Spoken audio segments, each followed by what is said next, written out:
Who saw the magnificent solar rainbows when we were doing the ceremony? Yeah, I wanted to knock out. There's a shamanic saying from Peru, which is, if nature does not respond, no shamanizing took place. And one might think we certainly got a response. My talk is a bit of a mouthful. Ancestral Integriogenic Religioning Society's Missing Ethics Technology. Now that actually requires a bit of unpacking. But let me say this. We in the entheogenic community are actually the holders of a stupendous secret. And we've held it so well we're not even aware of it, even though it's in plain sight. Now, you probably heard that one of the things the late great Terence McKenna said was that human beings will not damage that to which they feel connected, hold sacred, feel as part of them. It have a totemic relationship with. We just don't. It is innate not to damage that with which we are connected. Okay, well, how come then we are actually destroying our life support system? Well, the answer is that we don't feel connected. We are not. Well, I'll just read you something that I saw on a commercial, would you believe? It was a commercial for Northern Territory government for Kakadu, and there was a young woman, and she said, "I feel it in my body, with my blood, feeling all the trees, all this country. When the wind blows, it sings for country. You can look, but feeling, that make you." She was speaking from that place, that continuum, that connected space. Now, I don't know how many of us were at, or how many of you were at the talks last night, but there was on the panel a discussion about the word shamanism and how appropriate it is for us. Well, shamanism actually it comes from the Tungus people in Siberia, and actually has spread right across the sort of subarctic world. But its root meaning is reconnection. Now, we actually have a magnificent word in English, it's actually Latin, which is a perfect one-for-one translation of what shamanism actually means. And that word, and it's had a lot of bad press, is religion. Now, just as the feminists say the women must reclaim the night, I'm saying that we need to reclaim the term religion from the clerics who've piled 2,000 years of distortion on top of a shamanic technical term which means reconnection, and it comes from ligature, which is rope, binding. So religion is to bind again, to rebind. And so, you know, the term guru is bandied about, and actually its original meaning just means teacher, but it's come to mean, if somebody sets himself up as a guru, it kind of implies that they're enlightened or sort of close to it. You know, there's that sort of assumption in it. Likewise, when we gringos bandy about the term, you know, I'm a shaman, well, there's an implication that they are in possession of, you know, years, years and years of inherited knowledge, and of course it isn't so with most of us. But what we're all doing, personally and as a community, is religioning, reconnecting. So that's a little aside. But because one question is, how the hell did we get into this appalling mess? That with every passing year and decade, we are more and more separated psychologically, not in actual reality, from our own our own life support system. I mean, clearly, unlike that Aboriginal woman, we are not religioned. We are not connecting to the earth. So the shamanic office, or the religioning office, perhaps just behind farming, although even that's debatable, is actually the most, let's say it is the most important office in the land, because we human beings so readily get out of sync, out of communication, out of heart space with each other and the world. So the religioning office, to keep us connected, is fundamental. You know, the Lacandon Maya, if they start to feel they're drifting, or they're drifting out of contact with the land, or if two members of the tribe have a disagreement, the culture requires, we'll say in the case of the disagreement, there's two men and they got some problem. So they have to sit down and drink litres of bulche, which is a empathogenic mead, and they have to sit there until their dispute absolutely dissolves in oceanic bliss. Yeah, that's religioning. So that makes the religioning office absolutely central, and that's the one we're struggling on without. So now, I'm using the term Integriogenic. I'm saying ancestral Integriogenic religioning. Okay, well, we know what empathogenic is. We know what entheogenic is. You know, manifesting the spirit, entheogenic. Theos being Greek for spirit, magnificent term. It actually means the same as psychedelic, which is actually manifesting the psycho, but it's kind of a nicer term, I think. And empathogenic, well, obviously generating empathy, heart opening. So clearly then, integriogenic is the restoration of integrity. So what's the situation with us? Clearly, we are out of integrity with the earth and pretty much with each other.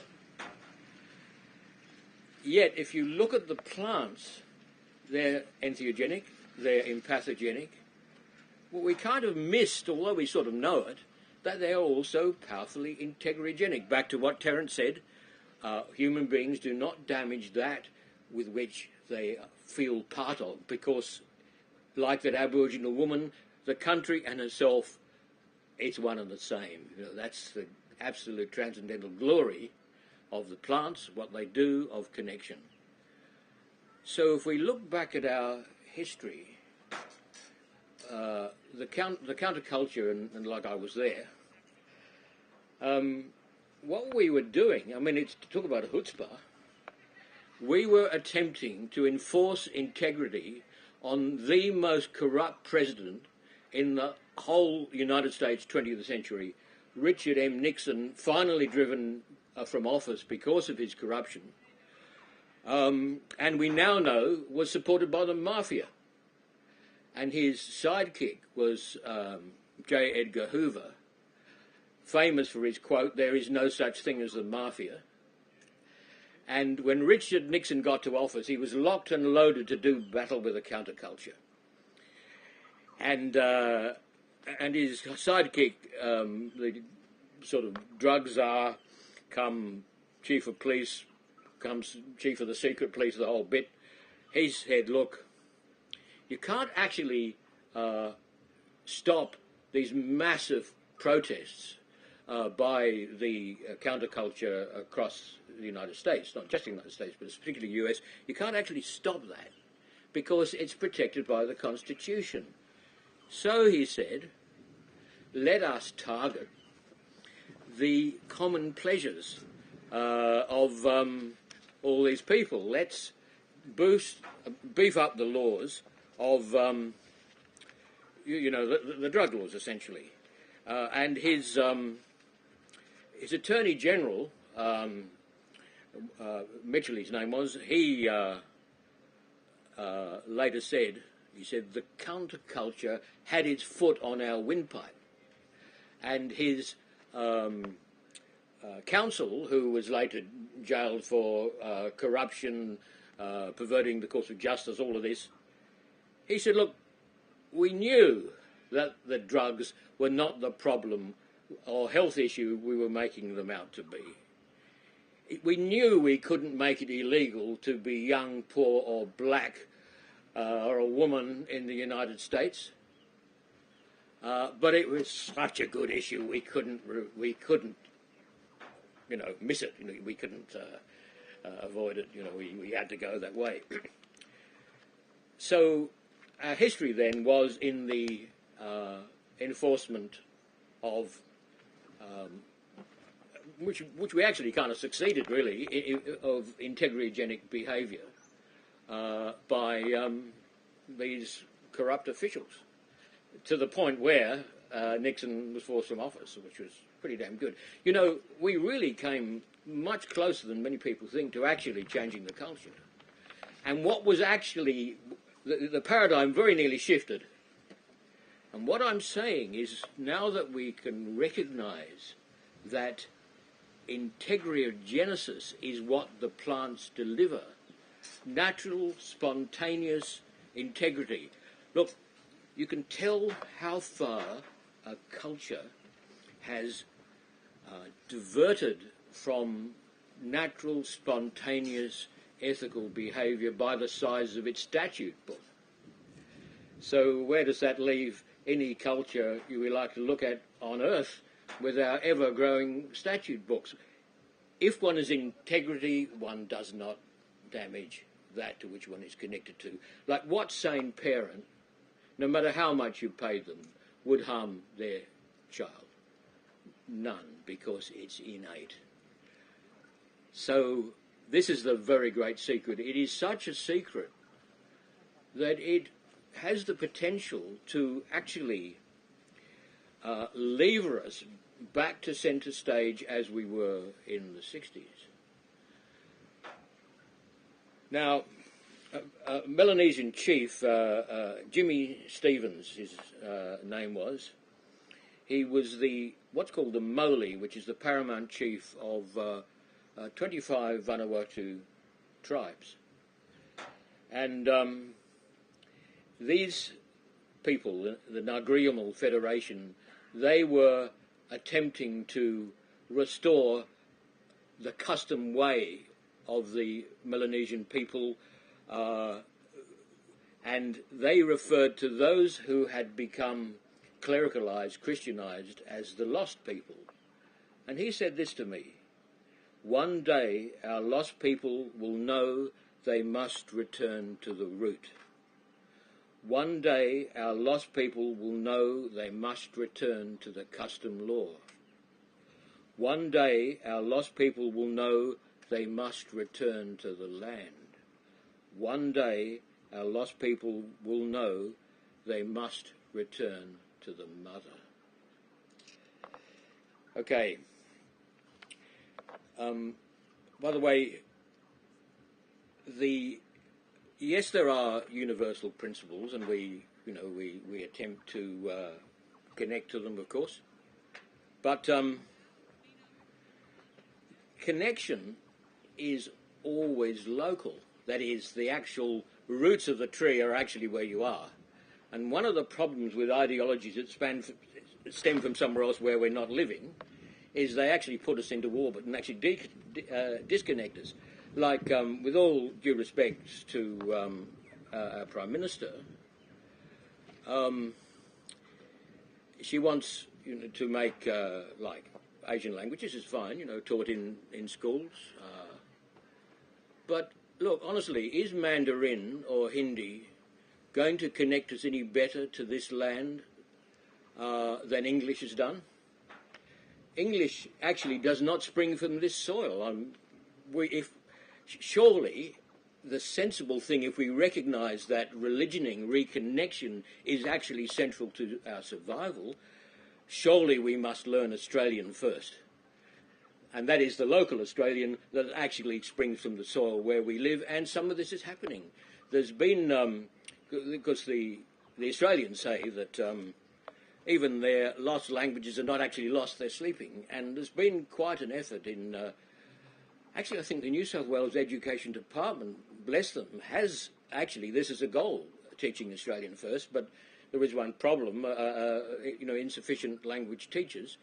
But in Sydney they've made a fair fist of restoring the language, might be Gagajil, but I'm not sure, of that area.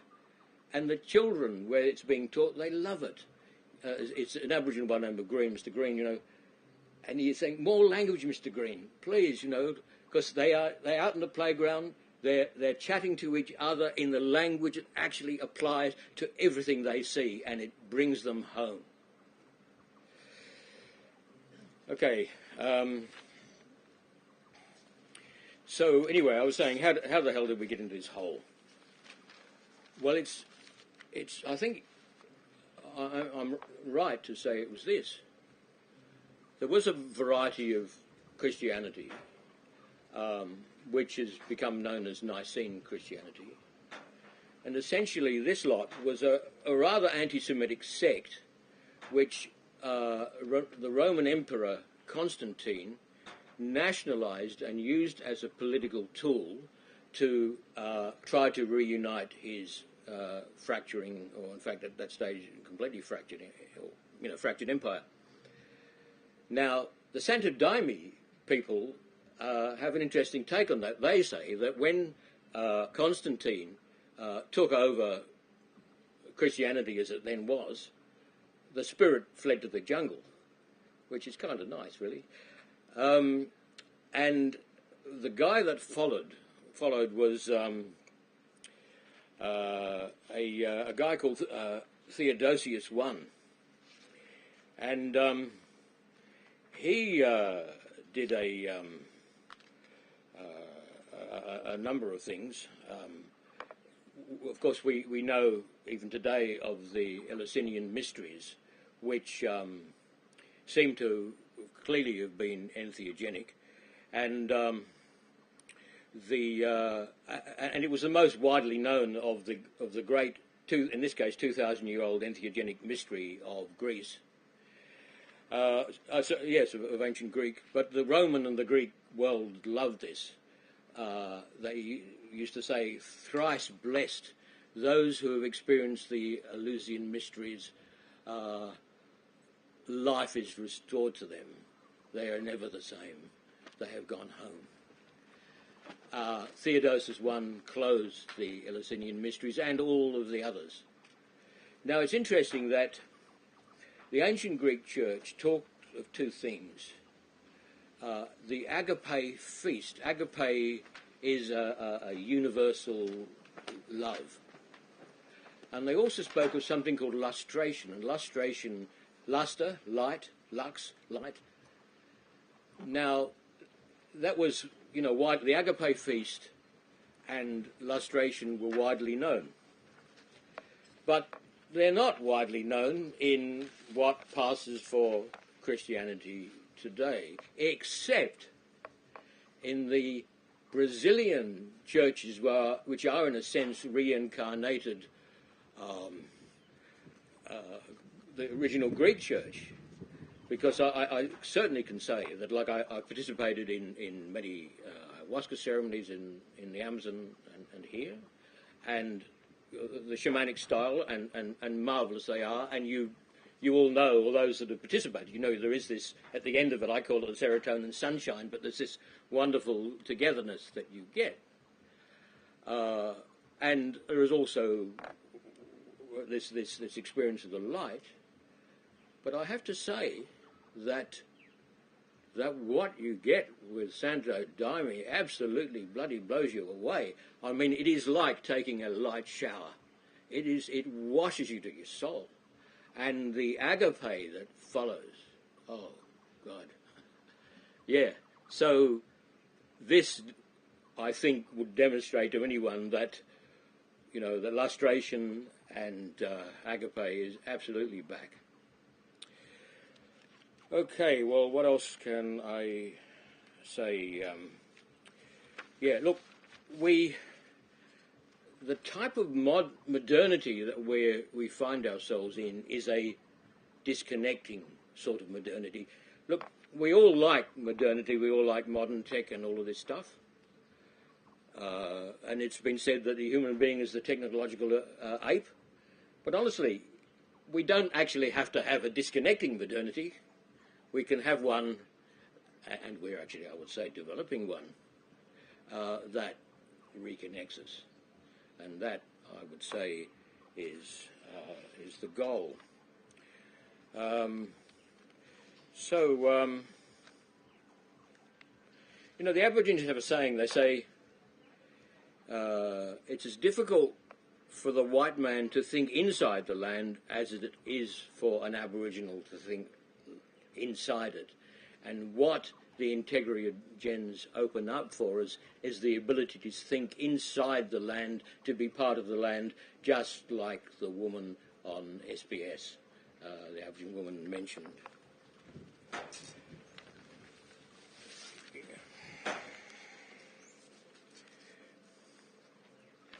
Yeah, well,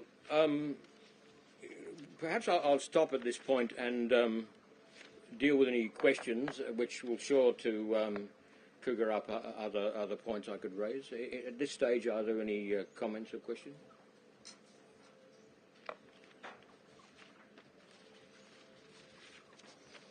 Okay, look,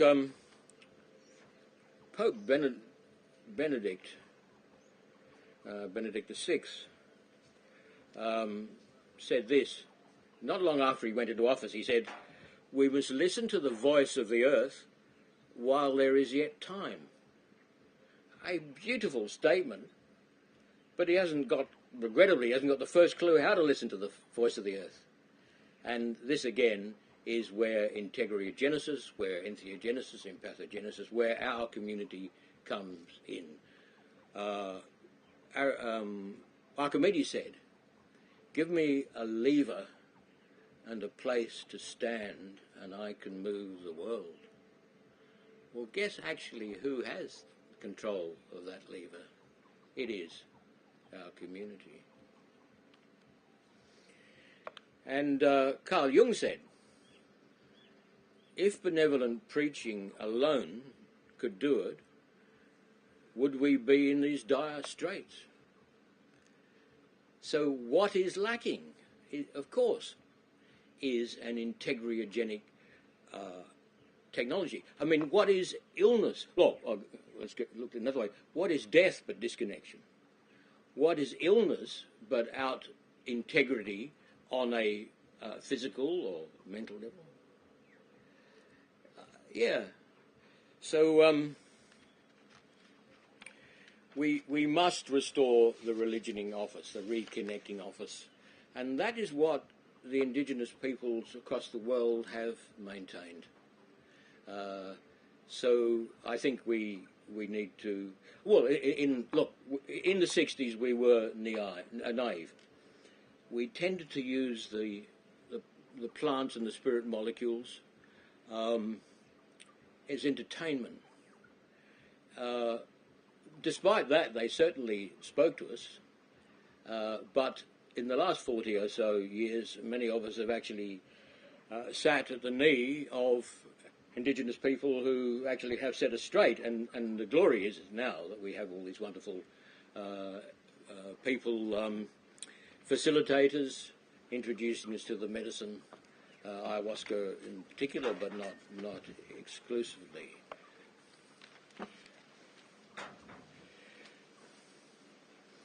Yeah, look, has anybody here experienced iboga.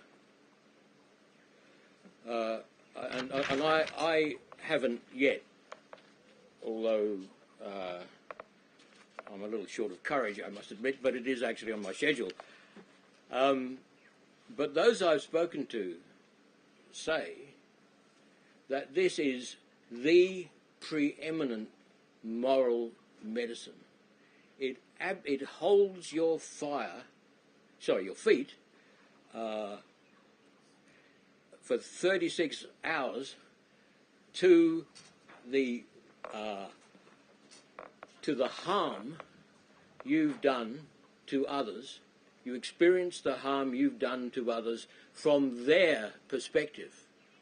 Now, it's the only substance known which resets the brain.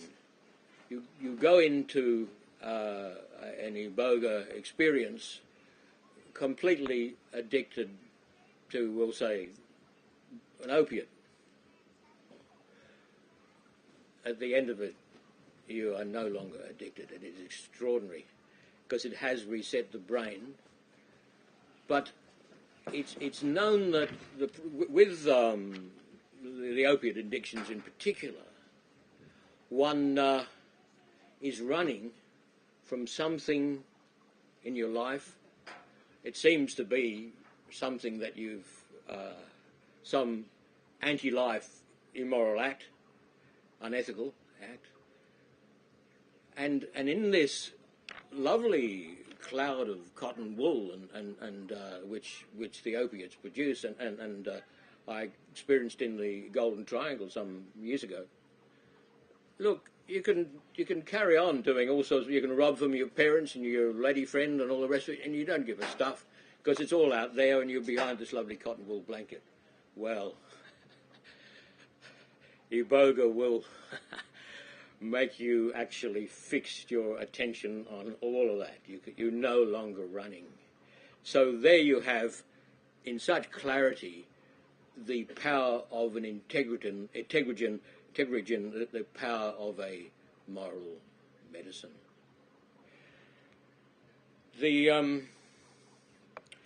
Now, two of my heroes here in Australia are Darpan and Ray, and they're two of my heroes because they have stood up to the state, and that takes real courage. And I think the approach that we need to take, the one that stands the greatest chance of success, is actually forming religions in the proper, correct, reconnecting sense of the term. And I say that because both in state and the federal constitutions, religions have a pretty fair degree of protection because the constitutions in a democratic country recognise how important it is to separate church and state. Because we've had centuries where, in fact, church and state were one of the same thing, like under Theodosius on, and how damaging that is. So I think the greatest chance of success is by establishing entheogenic religions because of that constitutional protection. And certainly that's what I've done, and I've set up an ancestral religion based on the Celtic tradition, and it's recognised in 1992 by the State Revenue Office of Victoria. I don't know if they quite know what they've recognised, but although if they looked into the Celtic tradition even slightly, they would see that it is a plant tradition, that in fact the alphabet, the Ohm alphabet, each letter is one of the sacred plants. You know, you don't get much more plant animistic than that. So those are my suggestions as to the way forward. But pain, suffering, poverty, all of that fundamentally, I say, comes down to our integrity. So we are the custodians of that which restores ethical, truly moral, in the real sense of the word, behaviour, and my goodness, does society need that. Thank you.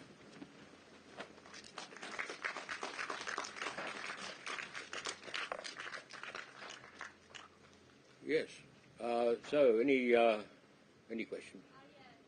I'm actually wondering, I've heard Integriogenic years ago that the same thing, that if you mitigate heroin addiction after one session, the mitigate is gone straight away, and that in New Zealand have actually started opening clinics now and become legalised for addiction. I'm just wondering, with the ayahuasca, how does it compare in terms of like curing opiate addiction in one session? Because I haven't really... Yeah, a very good question. Thank you. There are in South America, Peru and Brazil, for example, medicenters that treat heroin addiction, and ayahuasca is very good at that. There's a couple of things. Just going into North America for the moment. One of the appalling byproducts of Nixon was the setting up of the Drug Enforcement Agency, his creature, and it closed down the Native American church with the Peyote Sacrament. Now, the interesting thing is that the Peyote Sacrament is actually older than the Catholic Church, is far older than Christianity. Nevertheless, the DEA closed down the, I think it's largely Navajo, but not exclusively Navajo, Native American church.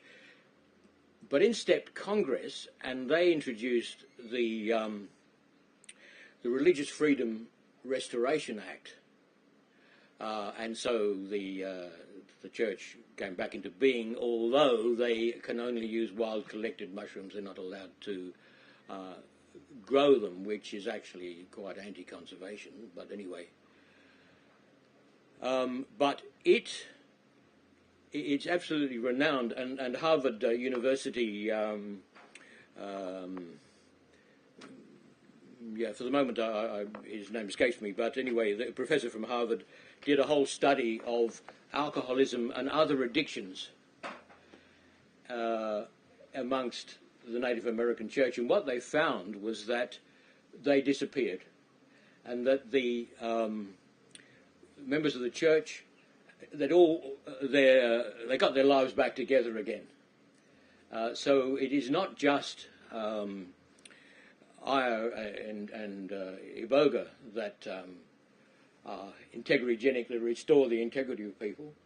I think Iboga is perhaps faster, but it is very grueling. Someone raised last night, what about the dangers of all this stuff? Well,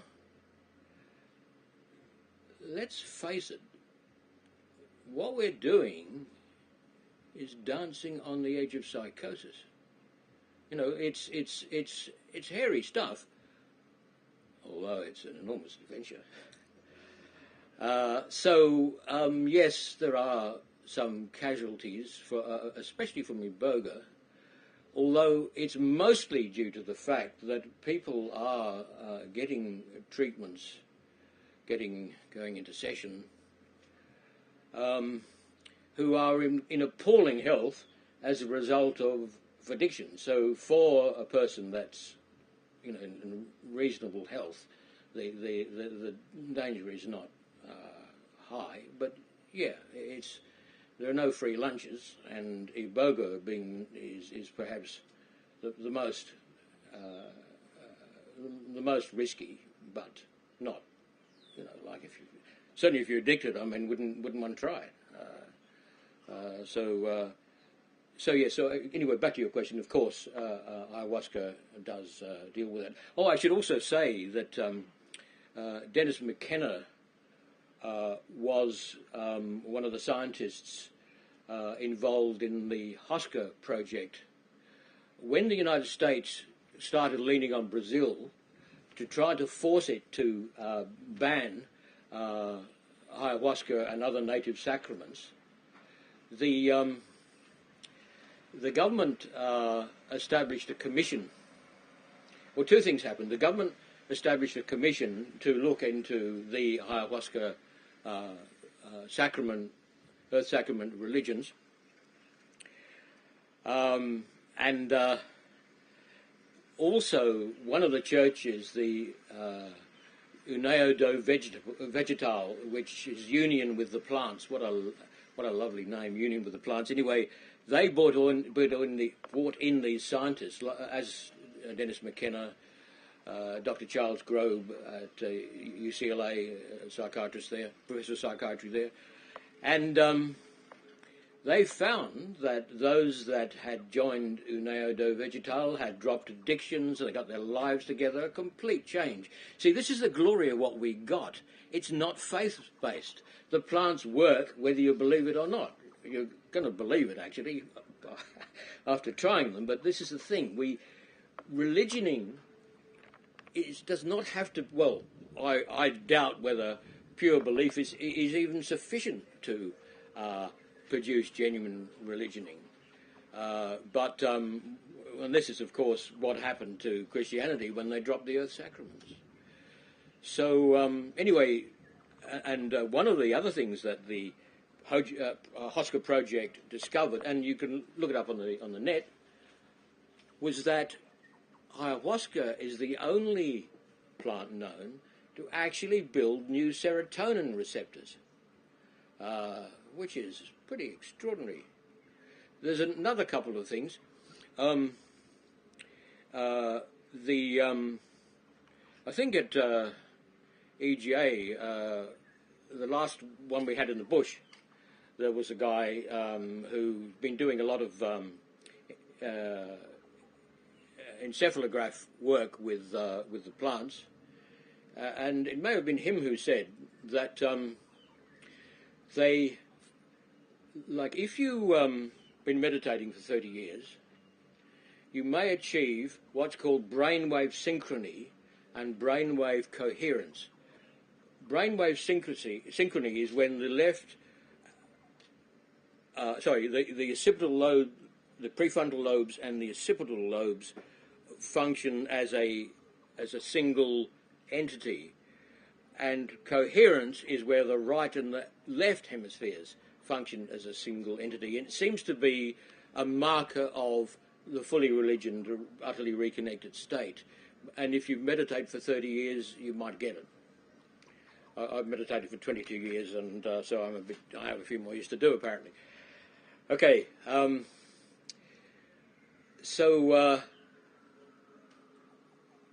most people, it seems, when connected to an encephalograph and in a ayahuasca ceremony, actually do achieve brainwave coherence and brainwave synchrony, which is extraordinarily interesting. So we've got our hands on a results-based religion that actually works and demonstrably works through scientific or any other standard you like to mention. That's revolutionary. That really is revolutionary. There isn't, what can you say? It's mind-boggling. Anyway, it's a long answer to your question.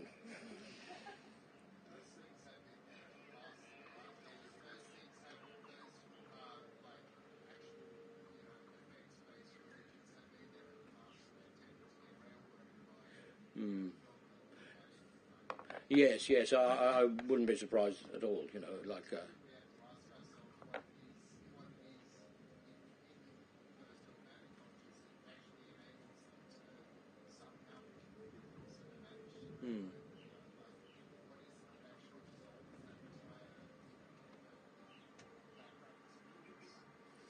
Yes. It's interesting. The very people that need the Integriogenics are the last ones to want to go near it.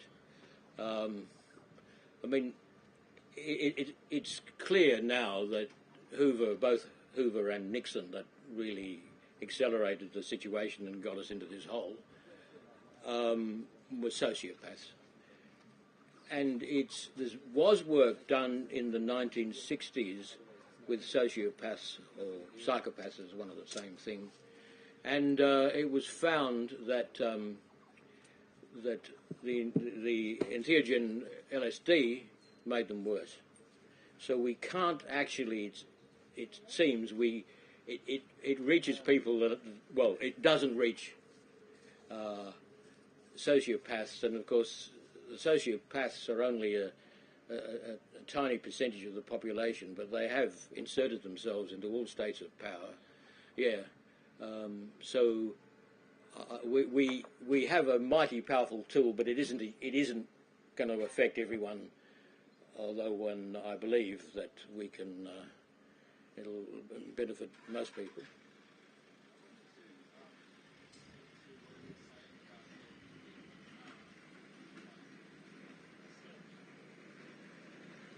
I just wanted to bring up what you were saying about the Indian Church re-establishing with getting their peyote sacrament back. And like I've been reading Carl Jung, Man and His Symbols at the moment, and there's a little bit in there about it's a pretty well understood thing anyway that cultures tend to feel like their future's been taken away from them and they get basically colonised. And so what that kind of indicates to me is maybe less about the healing powers of peyote and more about the effect that recovering your cultural matrix as a whole can have, and that maybe this is part of the solution is seeing the end of our cycle and seeing the emergence of more differentiated cultures, even if they're not ancient cultures. It's more different subjective cultures. Yes, I think that speaks to what I was saying, is that connection is always local. Like Terence said that culture is not your friend. I think it was a bit extreme. It may not be your friend, but it also certainly can be. And one look, we're on someone else's land. The fundamentals of British law, says Blackstone's law commentaries, are Celtic in origin. Now, the Celtic tradition calls the land lady sovereignty, and says, just like the Aborigines, that all law, that in fact everything stems from lady sovereignty. And when you think about it, where else could it stem from? And that means that the fundamental of British law are that there is no statutes of limitation on theft, murder, rape. So we are on Aboriginal land, theirs by right of first possession.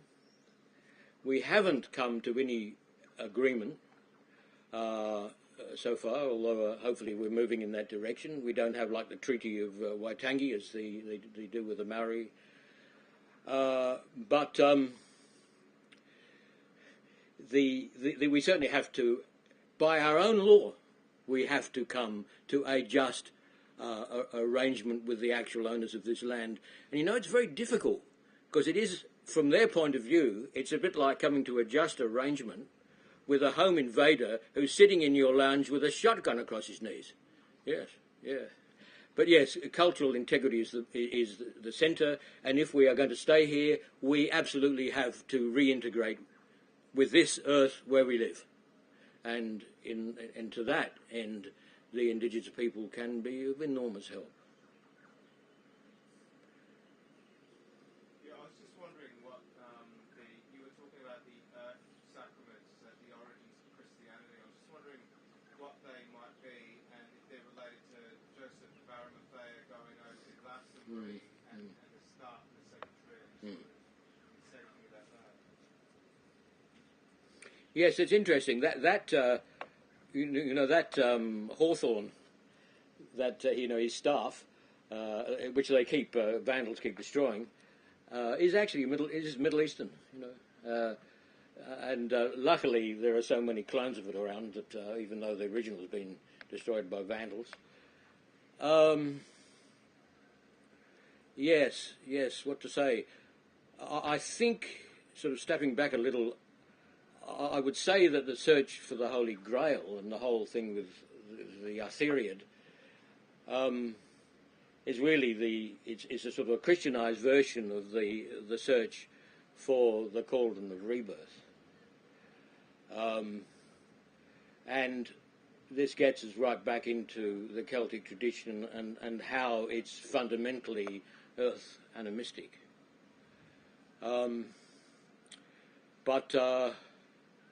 Like there are 20 trees and there are 5 what are called hidden ohms. And one of them is called the bones or the stipes or the stems, and they are the stems of Amanita muscaria. And my goodness, if you want to have a foot in the spirit world, I know of no better entheogen than Amanita. Yeah. It's a bit capricious.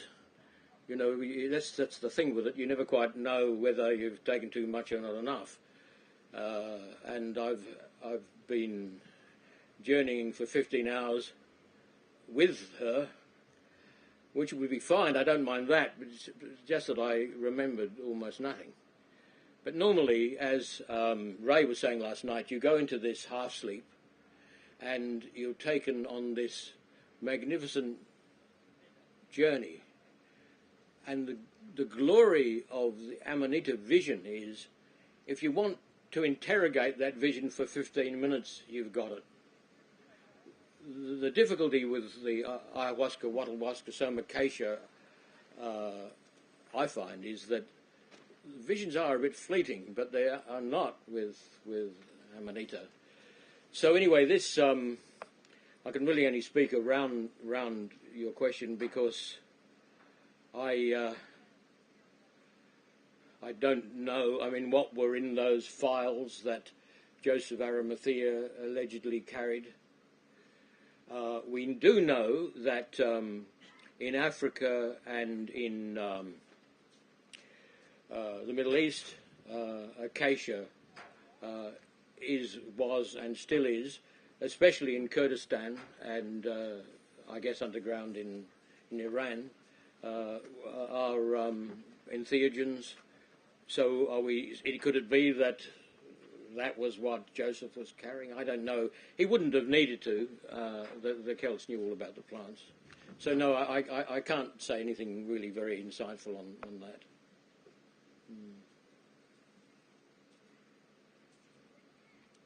Wondering how the religion is doing in terms of what you proposed.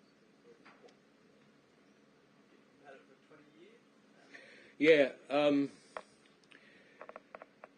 Well, I mean, we've been soldering along kind of underground. Sorry, what was the question?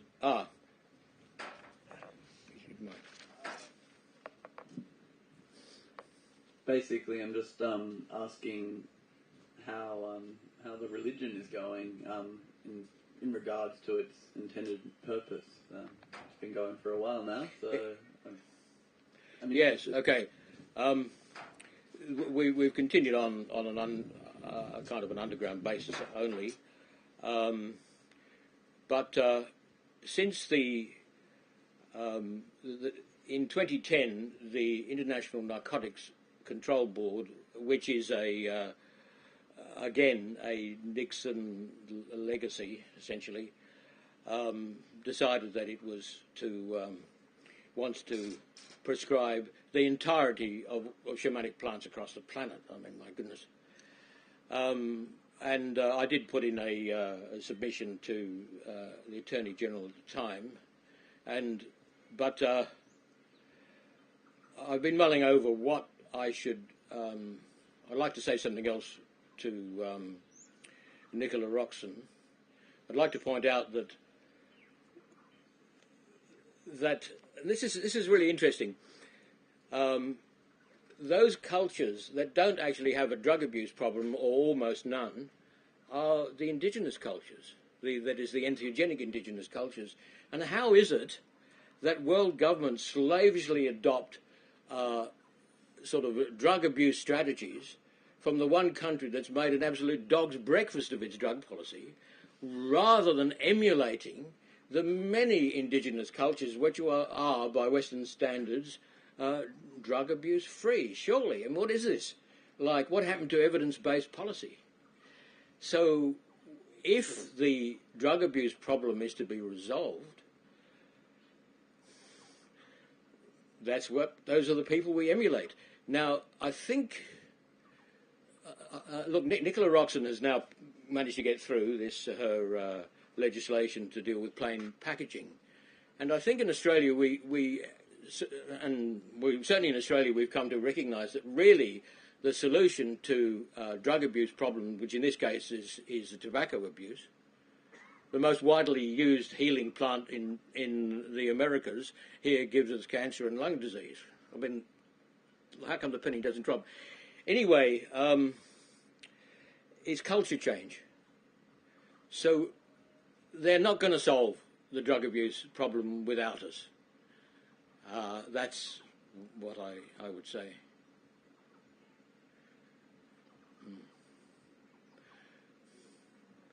Okay.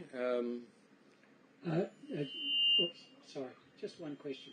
You said that rape is classified as a physical rape, but what about the police and other people within our society and the legal structures? Every time you go to court, you are raped by the judge and the attorneys.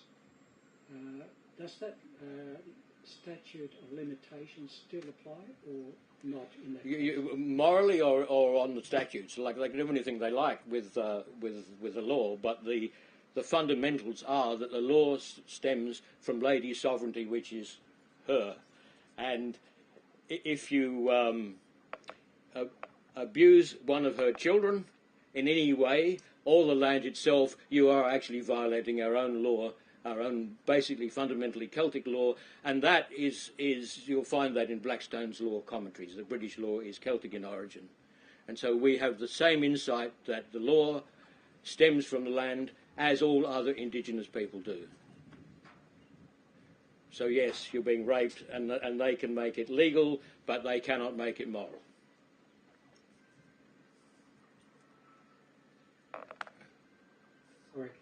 Continuation from that. If there's no statutes of limitations, can you later on take them into account for the actions that they've taken? Well,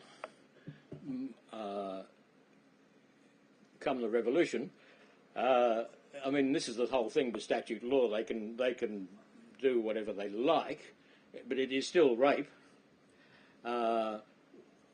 I mean, if we're talking about, religioning, reconnecting, the Integriogenics, and as more and more people automatically regain their connections through the use of the plant, things will come right. Look, for thousands of years, our own ancestors and indigenous people were in harmony with the earth.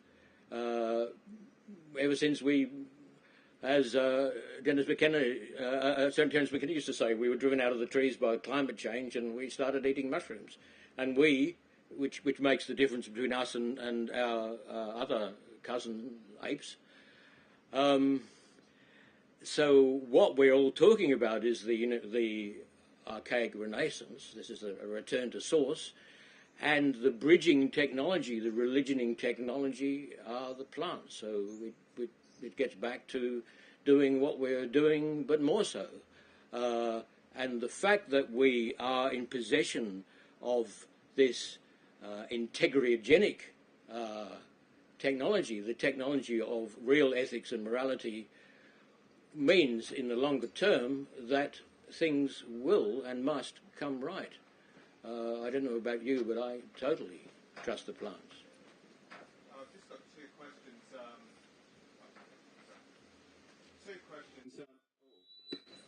Maybe I'll go with that. One of them is there a particular plant that you find has a more is best that you, in your opinion, for ancestral dreaming, your own personal going back into that time space within. And then the trivial existence. And then the second one was what sort of being immersed in the Celtic tradition. What parallels do you draw between that and the indigenous traditions here? In Santa Daime we have a it's called Santa Missa, which is a ceremony entirely for reconnecting to one's ancestors, and it is extraordinary to have this conference, ancestral conference, between ancestors that are 100 or more years apart, and there they are. What a scene! But with the Iboga religion, there's been a bit of a struggle between the Iboga tradition and the Catholic Church, and the Catholics have been sort of wandering through Central Africa and saying, well, look, you become a Christian and you'll meet your ancestors. And the members of the Iboga Church have all said, big deal, we do several times a year. Look, they're all great. But I think the mushrooms take a lot of beating. Yeah.